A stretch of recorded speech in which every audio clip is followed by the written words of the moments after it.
সুপ্রিয় শিক্ষার্থীবৃন্দ, আজকের ক্লাসে তোমাদেরকে স্বাগতম। কেমন আছো তোমরা? আশা করি নিশ্চয়ই ভালো। আজকের ক্লাসে তোমাদের সাথে রয়েছি আমি ডক্টর মোহাম্মদ আব্দুল ওহাব মিয়া, সহকারী অধ্যাপক, ইসলামের ইতিহাস ও সংস্কৃতি বিভাগ। আজ আমরা আলোচনা করব কি বলবো না, বরং তোমরাই বলো। আমি তোমাদেরকে ক্লু দিয়ে সহযোগিতা করি যে কোন শাসকের শাসনামল আজকে আলোচনা করা যায়। ক্লু নম্বর 1, ইসলামের ইতিহাসের দীর্ঘতম রাজবংশের প্রকৃত প্রতিষ্ঠাতা। নম্বর 2, যিনি বাগদাদ নগরী প্রতিষ্ঠা করেছিলেন। নম্বর 3, যিনি ইমাম আবু হানিফা রহমতুল্লাহ আলাইহিকে জেলে আটকে রেখে অত্যাচার করেছেন এবং হত্যা করেছেন। কি বুঝতে পারলে তো? হ্যাঁ, তিনি আর কেউ নন, আব্বাসী বংশের দ্বিতীয় খলিফা আবু জাফর আল মনসুর। আমরা এখন তার শাসন কৃতিত্ব আলোচনা করব। এটি একাদশ শ্রেণীর ইসলামের ইতিহাস ও সংস্কৃতি বিষয়ের প্রথম পত্রের পঞ্চম অধ্যায় এবং অনার্স প্রথম বর্ষের 21-1603 বিষয় কোডে রয়েছে। সুপ্রিয় শিক্ষার্থীবৃন্দ, আমরা এর আগের ক্লাসে আব্বাসী বংশের পরিচয়, তাদের খিলাফত প্রতিষ্ঠা সম্পর্কে জেনেছি। আমরা দেখেছি যে আব্বাসী বংশের প্রথম খলিফা আবুল আব্বাস 750 খ্রিস্টাব্দে খিলাফতে অধিষ্ঠিত হন এবং তিনি আস-সাফা বা রক্ত পিপাসু উপাধি ধারণ করে উমাইয়া বংশের লোকজন, শত্রু এবং সন্দেহভাজন ব্যক্তিদেরকে নৃশংসভাবে হত্যা করেন নবপ্রতিষ্ঠিত খিলাফতকে নিষ্কণ্টক করার জন্য। তিনি 4.5 বছর খিলাফত পরিচালনার পর 754 খ্রিস্টাব্দে বসন্ত রোগে আক্রান্ত হয়ে আকস্মিকভাবে মৃত্যুবরণ করেন। তবে এর আগেই তিনি সিংহাসনের উত্তরাধিকারী হিসেবে তার কনিষ্ঠ ভ্রাতা আবু জাফরকে মনোনীত করেন এবং পরবর্তী উত্তরাধিকারী হিসেবে অপর ভাইয়ের ছেলে ঈসা বিন মুসাকে মনোনীত করে যান। সুপ্রিয় শিক্ষার্থীবৃন্দ, আমরা আগেও বলেছি যে ইতিহাস সময়ের পরিবর্তনের সাথে সাথে যেমন তার গতিধারা পরিবর্তন করে, ঠিক তেমনি স্থানও বদল করে। সেই জন্য আমাদেরকে ইতিহাস সংগঠনের স্থান সম্পর্কে স্পষ্ট ধারণা রাখতে হবে, না হলে আমরা ইতিহাস সম্যকভাবে অনুধাবন করতে পারবো না। তো চলো আমরা প্রথমেই মধ্যপ্রাচ্যের এই মানচিত্রটি থেকে আমাদের পাঠ রিলেটেড কয়েকটি দেশ এক নজরে দেখে আসি। এই মানচিত্রটিতে আমরা ইসলামের আবির্ভাবস্থল সৌদি আরবকে দেখতে পাচ্ছি।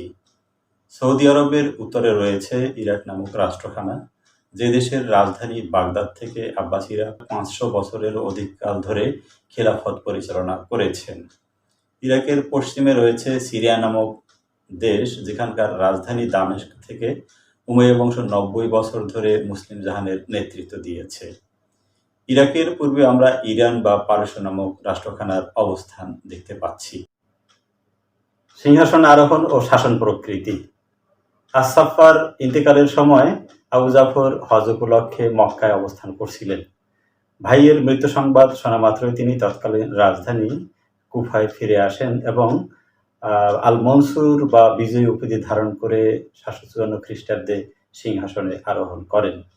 তার শাসনকাল পর্যালোচনায় তার মধ্যে দোষ এবং গুণ উভয়ের সংমিশ্রণ দেখতে পাওয়া যায়। শত্রুর প্রতি তিনি কঠোরতা দেখালেও ব্যক্তিগত জীবনে তিনি অত্যন্ত ন্যায়নিষ্ঠ ছিলেন। তিনি প্রথমেই নবপ্রতিষ্ঠিত সাম্রাজ্যকে রক্ষার জন্য শত্রুদের প্রতি কঠোর অবস্থান গ্রহণ করেন এবং তাদেরকে নির্মূলের জন্য চূড়ান্ত সিদ্ধান্ত গ্রহণ করেন। পরে রাজ্যের উন্নয়নে তিনি মনোনিবেশ করেন। তিনি সুষ্ঠু প্রশাসনিক কাঠামো গঠন, নানা জনহিতকর কার্যাবলী গ্রহণ, জ্ঞান বিজ্ঞানের পৃষ্ঠপোষকতা, স্থাপত্যের পৃষ্ঠপোষকতা ইত্যাদির দ্বারা সাম্রাজ্যের শান্তি, সমৃদ্ধি ও স্থায়িত্ব বিধান করেন। এভাবে তিনি 772 খ্রিস্টাব্দ পর্যন্ত প্রায় 21 বছর রাজত্ব করেন। এখন আমরা বিদ্রোহ ও সম্ভাব্য শত্রু দমনে তার গৃহীত 5টি পদক্ষেপ আলোচনা করব। 1, চাচা আবদুল্লাহকে দমন। 2, আবু মুসলিমকে হত্যা। 3, সানবাদের বিদ্রোহ দমন। 4, রাওয়ান্দিয়া সম্প্রদায়কে দমন। 5, আলী বংশীয়দের দমন। প্রথমেই চাচা আবদুল্লাহকে দমন। আস-সাফা তার চাচা আবদুল্লাহ বিন আলীকে প্রতিশ্রুতি দিয়েছিলেন যে তিনি যদি উমাইয়া খলিফা দ্বিতীয় মারওয়ানকে জাবের যুদ্ধে পরাজিত করতে পারেন তাহলে পুরস্কারস্বরূপ তাকে পরবর্তীতে খলিফা মনোনয়ন দেওয়া হবে। কিন্তু আস-সাফা প্রতিশ্রুতি ভঙ্গ করায় আল মনসুরের খিলাফতকালে আবদুল্লাহ বিদ্রোহ ঘোষণা করেন। সে সময়ে আবদুল্লাহ সিরিয়ার গভর্নর ছিলেন। এই আবদুল্লাহকে দমনের উদ্দেশ্যে আল মনসুর আবু মুসলিমকে প্রেরণ করেন। নাসিবিনের যুদ্ধে আবদুল্লাহ আবু মুসলিমের কাছে পরাজিত হন এবং সেখান থেকে পালিয়ে তিনি তার ভাই সুলাইমান, যিনি বসরার গভর্নর ছিলেন, সেখানে আত্মগোপন করেন। সেখানে তিনি একটি লবণের ভিত্তিতে নির্মিত গৃহে 7 বছর কাল অবস্থানের পর ঘর চাপা পড়ে ইন্তেকাল করেন। আবু মুসলিমকে হত্যা। নাসিবিনের যুদ্ধে বিজয়ের পর খোরাসানের জনপ্রিয় গভর্নর আবু মুসলিম স্বীয় রাজ্যে ফিরতে চাইলে খলিফা আল মনসুর তাকে দূত মারফত সিরিয়ার গভর্নর নিযুক্তির প্রস্তাব পাঠান, কিন্তু আবু মুসলিম তা ঘৃণাভরে প্রত্যাখ্যান করেন। খলিফা বুঝতে পারলেন এত জনপ্রিয় লোককে তার নিজ রাজ্যে ফেরত যেতে দিলে পরবর্তীতে তাকে দমন করা খুব কঠিন হবে, তাই তিনি অনেক প্রলোভন দিয়ে আবু মুসলিমকে কৌশলে রাজদরবারে ডেকে নিয়ে আসেন। তিনি পরিকল্পিতভাবে তার সাথে তর্ক জুড়ে দিলে রাজকীয় বাহিনী তার উপরে ঝাঁপিয়ে পড়ে এবং তাকে হত্যা করে। সানবাদের বিদ্রোহ দমন। আবু মুসলিমের হত্যা সংবাদে তার অনুগত সেনাবাহিনী অত্যন্ত ক্ষিপ্ত হয়ে ওঠে।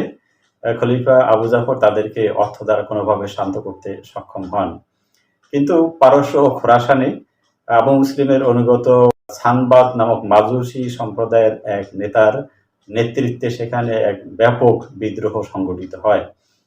খলিফা বিশাল সেনাবাহিনী পাঠিয়ে সানবাদকে দমন করতে সক্ষম হন এবং হত্যা করেন তাকে। রাওয়ান্দিয়া সম্প্রদায়কে দমন। পারস্যের একটি সম্প্রদায় খলিফাকে তাদের অবতার হিসেবে ঘোষণা করে। এরা হচ্ছে রাওয়ান্দিয়া সম্প্রদায়। তারা ইসলাম বিরোধী প্রচার শুরু করলে খলিফা আবু জাফর তাদেরকে দমন করার জন্য তাদের 200 লোককে গ্রেপ্তার করতে সক্ষম হন। পরবর্তীকালে তাদের অনুগত 600 রাওয়ান্দিয়া সম্প্রদায়ের লোক খলিফার দর্শনার্থী হয়ে হঠাৎ করে খলিফাকে আক্রমণ করে বসে। খলিফা অত্যন্ত কঠিন পরিস্থিতির সম্মুখীন হন এবং কোনোভাবে প্রাণে বেঁচে যান। অবশেষে তাদেরকে তিনি দমন করতে সক্ষম হন। আলী বংশীয়দের দমন। আলী এবং ফাতেমার বংশধরগণ আব্বাসী আন্দোলনে যথাসাধ্য সহযোগিতা করেছিল। একবার মদিনায় একটা সভা হয়েছিল যেখানে সিদ্ধান্ত গৃহীত হয়েছিল যে উমাইয়াদের পতন হলে ইমাম হাসানের প্রপুত্র মুহাম্মদ পরবর্তী খলিফা হবেন। আল মনসুর সেই সভায় উপস্থিত ছিলেন এবং তিনিও মুহাম্মদের হাতে বায়াত গ্রহণ করেছিলেন, কিন্তু উমাইয়াদের পতনের পর আব্বাসীরা তাদের প্রতিশ্রুতি ভঙ্গ করে এবং খিলাফত দখল করে, কিন্তু মুহাম্মদের বংশধররা কেউই তাদের বিরোধিতা করেনি। কিন্তু খিলাফতের দাবিদার বা প্রতিদ্বন্দ্বী হতে পারে এই ভাবনা থেকে গোপনে গুপ্তচর নিয়োগ করে তাদেরকে উস্কানি দিয়ে যুদ্ধের জন্য প্রস্তুত করতে থাকে। এক পর্যায়ে তাদের উস্কানিতে পা দিয়ে আলী বংশীয়রা তাদের প্রত্যক্ষ অসম যুদ্ধে লিপ্ত হয় এবং আব্বাসীদের কাছে তারা নানাভাবে পরাজিত হয়। পরে আব্বাসীরা তাদেরকে নির্মূলের চেষ্টা চালায় এবং তাদের সমস্ত সম্পত্তি বাজেয়াপ্ত করে।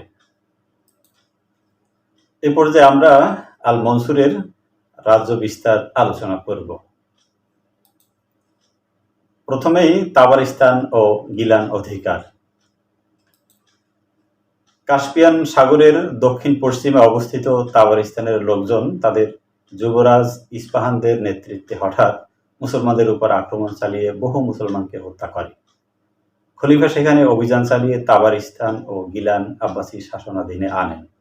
এ সময় দায়লমও আব্বাসীদের অধীনে আসে। এশিয়া মাইনর জয়।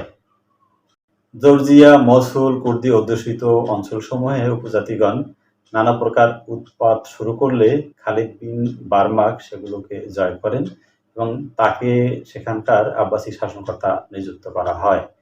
তিনি দৃঢ়তা ও সুবিচারের সমন্বয় দ্বারা তাদেরকে দমন করে আব্বাসী শাসনাধীনে রাখেন। স্পেন জয়ের বৃথা চেষ্টা। আস-সাফফার বেপরোয়া হত্যাকাণ্ড থেকে উমাইয়া খলিফা হিশামের পৌত্র আব্দুর রহমান নামক জনৈক ব্যক্তি কোনো রকমে আত্মরক্ষা করতে সক্ষম হন। তিনি গোপনে স্পেনে পলায়ন করেন এবং 756 খ্রিস্টাব্দে সেখানে একটি স্বাধীন আমিরাতের গোড়াপত্তন করেন। স্পেনে আব্বাসী শাসন প্রতিষ্ঠার আশায় খলিফা মনসুর উত্তর আফ্রিকার শাসনকর্তা আলী বিন মুগিসের নেতৃত্বে একটি সেনাবাহিনী প্রেরণ করেন, কিন্তু যুদ্ধে আব্বাসী বাহিনী শোচনীয়ভাবে পরাজিত হয়। আব্দুর রহমান পরাজিত সেনাপতির ছিন্ন মস্তক কালো কাপড়ে মুড়িয়ে বাগদাদে খলিফা মনসুরের দরবারে প্রেরণ করেন। তার এই এমন উদ্ধত আচরণে খলিফা মনসুর অত্যন্ত বিস্ময়ে অভিভূত হন এবং তাকে কুরাইশদের বাজ পাখি নামে অভিহিত করেন, এবং এরই সাথে খলিফার স্পেন জয়ের যে আকাঙ্ক্ষা সেটা চিরতরে ধূলিসাৎ হয়ে যায়। রোমানদের বিরুদ্ধে অভিযান। রোমানগণ সাম্রাজ্যের উত্তর পশ্চিম সীমান্তে মালাসিয়া দুর্গটি অধিকার করলে 773 খ্রিস্টাব্দে খলিফা মনসুর 70,000-এর একটা বিশাল বাহিনী প্রেরণ করেন। যুদ্ধে রোমান সম্রাট চতুর্থ কনস্টান্টাইন পরাজিত হন এবং বার্ষিক বশ্যতা করদানে বাধ্য হন। মুসলমানরা মালাসিয়া দুর্গটি পুনরুদ্ধার করতে সক্ষম হন এবং গ্রিক সীমান্তে আরো অনেকগুলো দুর্গ নির্মাণ করেন। এভাবে খলিফা মনসুরের সাম্রাজ্যের রাজনৈতিক স্থিতিশীলতা ফিরে আসার পর তিনি সাম্রাজ্যের উন্নয়নে মনোনিবেশ করেন। আমরা তার সাম্রাজ্যের উন্নয়নে গৃহীত যে প্রথম পদক্ষেপ রাজধানী নির্মাণ সেটা এখন আলোচনা করব। রাজধানী হিসেবে বাগদাদ নগরীর প্রতিষ্ঠা। খলিফা মনসুরের গৌরবময় কৃতিত্ব হলো রাজধানী হিসেবে বাগদাদ নগরীকে প্রতিষ্ঠা, যেটা আজও প্রায় 1250 বছর ধরে সেই গৌরবজনক মর্যাদার আসনে রাজধানী হিসেবে টিকে আছে। সাফফা কর্তৃক ইতোমধ্যে কুফা এলাকায় প্রতিষ্ঠিত হাশিমিয়া নামক রাজধানীটা আব্বাসীদের জন্য নিরাপদজনক ছিল না। কুফাবাসীর অনিশ্চিত স্বভাব ও সিরিয়াবাসী ছিল উমাইয়া সমর্থক। এদের থেকে দূরবর্তী নিরাপদ স্থান খুঁজছিলেন খলিফা। অবশেষে টাইগ্রিস নদীর পশ্চিম তীরে প্রাচীন সাসানি বংশের সম্রাট নওশেরনের গ্রীষ্মনিবাস বাগদাদকে রাজধানীর জন্য নির্বাচিত করে। এটি ছিল সাম্রাজ্যের মধ্যস্থলে, প্রাকৃতিক পরিবেশে স্বাস্থ্যকর ও নৌ যোগাযোগ সমৃদ্ধ স্থান। 762 খ্রিস্টাব্দে 48,83,000 দিরহাম ব্যয়ে সুপরিকল্পিত এই নগরীটি নির্মাণ কাজ শুরু করেন। এজন্য সিরিয়া, মেসোপটেমিয়া প্রভৃতি অঞ্চল থেকে আনিত প্রায় 1 লক্ষ জন শ্রমিক ও নির্মাণ শিল্পী দ্বারা সুদীর্ঘ 4 বছর অক্লান্ত পরিশ্রম করে রাজধানীর প্রাথমিক নির্মাণ কাজ সম্পন্ন করেন।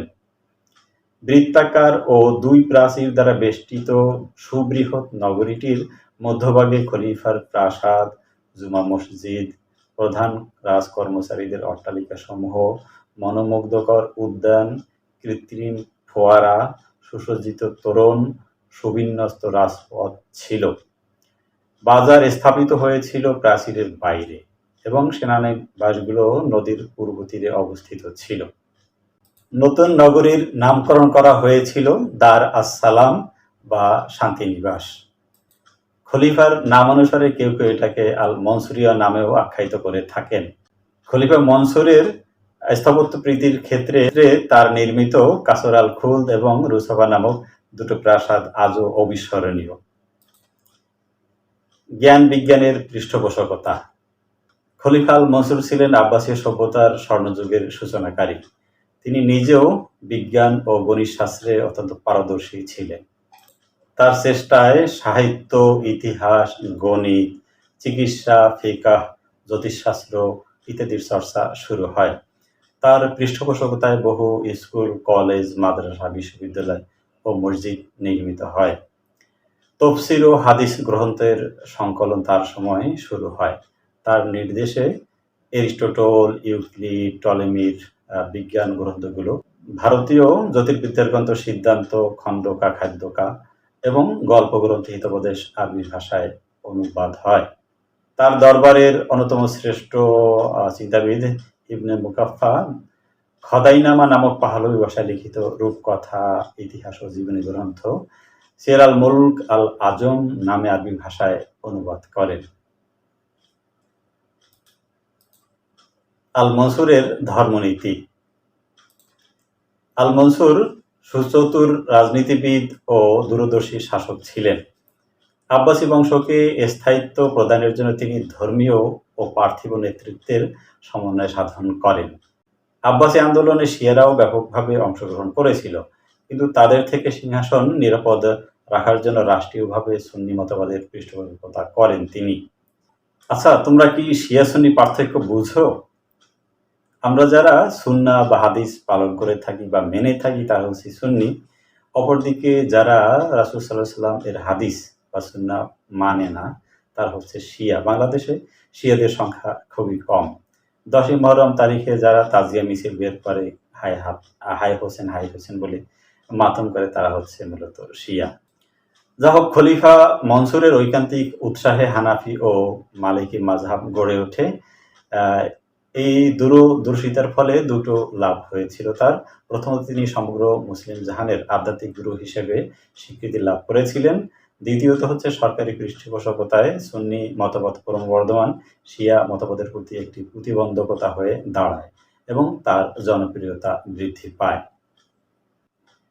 জনহিতকর কার্যাবলী। খলিফা আল মনসুর প্রজা সাধারণের কল্যাণের জন্য অনেক রকমের ব্যবস্থা গ্রহণ করেছিলেন। তিনি বহু নগর, সরাইখানা বা পথিক নিবাস, রাস্তাঘাট, প্রণালী নির্মাণ করেন, কূপ খনন, শিক্ষা প্রতিষ্ঠান, দাতব্য চিকিৎসালয় স্থাপন করেন। ব্যবসায় বাণিজ্য ও কৃষিকাজের উন্নতির জন্য তিনি বহুবিধ ব্যবস্থা গ্রহণ করেন। সেনা, গুপ্তচর ও পুলিশ বাহিনী গঠন। বিদ্রোহ দমন ও রাজ্যে শান্তি প্রতিষ্ঠার জন্য মনসুর একটি শক্তিশালী সেনাবাহিনী গঠন করেন। তাছাড়া সাম্রাজ্যের বিভিন্ন অঞ্চলে গোপন সংবাদ সংগ্রহের জন্য একটা চৌকস গুপ্তচর বাহিনী গঠন করেছিলেন। প্রজাদের জানমালের নিরাপত্তার জন্য তিনি একটি সুদক্ষ পুলিশ বাহিনীও গঠন করেছিলেন। শাসনকার্যে দুর্নীতি বন্ধের জন্য প্রশাসনিক কর্মকর্তাদেরকে এক প্রদেশ থেকে অন্য প্রদেশে বদলির ব্যবস্থা করেন। ন্যায়পরায়ণ শাসক। খলিফা আল মনসুর স্বেচ্ছাচারী হলে অত্যন্ত ন্যায়নিষ্ঠ শাসক ছিলেন। তিনি প্রধান প্রধান শহরে কাজী বা বিচারক নিয়োগ করেন, স্বাধীন ও নিরপেক্ষ বিচার ব্যবস্থা নিশ্চিত করেন। একবার কতিপয় উট মালিক খলিফার বিরুদ্ধে মদিনার কাজীর কাছে অভিযোগ দায়ের করেন। পরোয়ানা পেয়ে খলিফা নিজেই তার হাজিবকে নিয়ে মদিনায় কাজীর দরবারে সাধারণ একজন অভিযুক্তর মতো হাজির হন। কাজী নিজেও খলিফা হিসেবে তার প্রতি কোনো রকমের সম্মান প্রদর্শন করেননি। ঘটনাক্রমে মামলার বাদী জয়ী হন। এতে খলিফা অত্যন্ত খুশি হন যে তিনি ন্যায় বিচার প্রতিষ্ঠা করতে পেরেছেন। কিন্তু ইমাম আবু হানিফা রহমতুল্লাহ আলাইহির সাথে অন্যায় আচরণ ছিল খলিফার অন্যতম একটি কলঙ্কজনক অধ্যায়। খলিফা আবু হানিফা রহমতুল্লাহ আলাইহিকে বাগদাদের প্রধান কাজী পদে নিয়োগের জন্য প্রস্তাব দিয়েছিলেন, কিন্তু তিনি জালেম শাসকের সমর্থনের দায়রাতে এতে অসম্মতি জ্ঞাপন করেন। ফলে খলিফা ক্রুদ্ধ হয়ে তাকে কারারুদ্ধ করেন এবং প্রতিদিন চাবুক দ্বারা প্রহরিত করেন এবং এভাবে তিনি কারাগারেই মারা যান। প্রকৃত প্রতিষ্ঠাতা হিসেবে মূল্যায়ন। যদিও আস-সাফা ছিলেন প্রথম খলিফা, কিন্তু তিনি স্বল্পকালীন শাসন আমলে এই বংশকে দৃঢ় ভিত্তির উপর প্রতিষ্ঠিত করে যেতে পারেননি। এক্ষেত্রে আবু জাফর অক্লান্ত পরিশ্রম, অদম্য সাহস, দূরদর্শিতা ও কূটনীতির দ্বারা সকল বিদ্রোহ দমন ও সম্ভাব্য প্রতিদ্বন্দ্বীকে নির্মূল করে রাজনৈতিক স্থিতিশীলতা আনয়ন করেন এবং নিজ বংশকে সুদৃঢ় ভিত্তির উপর প্রতিষ্ঠিত করেন। এই জন্য তাকে আব্বাসী বংশের প্রকৃত প্রতিষ্ঠাতা বলা হয়ে থাকে। উত্তরাধিকারী মনোনয়ন এবং মৃত্যু। খলিফা আল মনসুর তার শাসনের 21তম বর্ষে তার পুত্র মুহাম্মদকে আল মাহাদি উপাধি দিয়ে উত্তরাধিকারী মনোনীত করেন।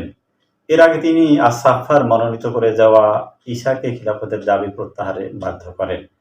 কঠোর পরিশ্রমে শরীর ভেঙে পড়ায় জীবনের শেষ দিনগুলোকে তিনি মক্কা ভূমিতে কাটাবার উদ্দেশ্যে বাগদাদ ত্যাগ করেন। কিন্তু পথিমধ্যে মায়মুনা নামক স্থানে 775 খ্রিস্টাব্দে তিনি ইন্তেকাল করেন। লোকের দৃষ্টিভ্রম ঘটানোর জন্য প্রায় 100 কবর খনন করা হয় এবং তাদের মধ্যে একটিতে তাকে দাফন করা হয়। সুপ্রিয় শিক্ষার্থীবৃন্দ, এরই সাথে আমাদের আজকের ক্লাসখানা শেষ হলো। আশা করি তোমরা অনেক কিছু শিখতে পেরেছো। তোমাদের সাথে আবার পরবর্তী ক্লাসে দেখা হবে। সে পর্যন্ত সবাই ভালো থেকো। আজকের মতো আল্লাহ হাফেজ।